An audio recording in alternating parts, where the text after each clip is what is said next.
പാകിസ്ഥാനിലെ ബലൂചിസ്ഥാനിൽ വൻ ആക്രമണം. പാകിസ്ഥാനിലെ തെക്കുപടിഞ്ഞാറൻ പ്രവിശ്യയായ ബലൂചിസ്ഥാനിൽ വിഘടനവാദികൾ നടത്തിയ ഏകോപിത ആക്രമണങ്ങൾക്ക് പിന്നാലെ ഇപ്പോൾ സൈന്യം നടത്തിയ പ്രത്യാക്രമണത്തിൽ 67 ഭീകരർ കൊല്ലപ്പെട്ടു എന്ന വാർത്തകളാണ് പുറത്തുവരുന്നത്.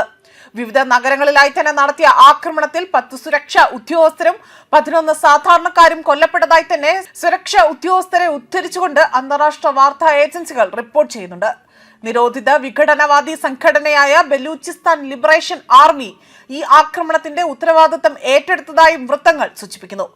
ആ പ്രവിശ്യയിലുടനീളം തന്നെ ഒരേ സമയം ആക്രമണം നടത്തിയതായും 84 സുരക്ഷാ ഉദ്യോഗസ്ഥരെ വധിച്ചതായും ഇപ്പോൾ ഇവർ അവകാശപ്പെട്ടിരിക്കുകയാണ്. എന്നാൽ ഈ അവകാശവാദം സൈന്യം തള്ളിക്കളയുകയും ചെയ്തു. തുറമുഖ നഗരമായ ഗദ്വാറിൽ അതിഥി തൊഴിലാളികളുടെ ക്യാമ്പിന് നേരെയുണ്ടായ ആക്രമണത്തിൽ 3 സ്ത്രീകളും 3 കുട്ടികളും ഉൾപ്പെടെ തന്നെ 11 പേരാണ് കൊല്ലപ്പെട്ടത്. ഈ നടന്ന പ്രത്യാക്രമണത്തിൽ 6 ഭീകരരെ സുരക്ഷാ സേന വധിച്ചു. ബലൂചിസ്ഥാനിലെ നഷാക്കി ജില്ലയിൽ മുതിർന്ന സിവിൽ അഡ്മിനിസ്ട്രേറ്റർ ഭീകരർ അവരെ തട്ടിക്കൊണ്ടുപോയതായും വ്യക്തമാക്കുന്നുണ്ട്. താൻ ഭീകരരുടെ കസ്റ്റഡിയിലാണ് എന്ന് വ്യക്തമാക്കുന്ന ഇദ്ദേഹത്തിന്റെ ഒരു വീഡിയോ ആണ് ഇപ്പോൾ സമൂഹ മാധ്യമത്തിൽ വലിയ രീതിയിൽ പ്രചരിക്കുന്നത്.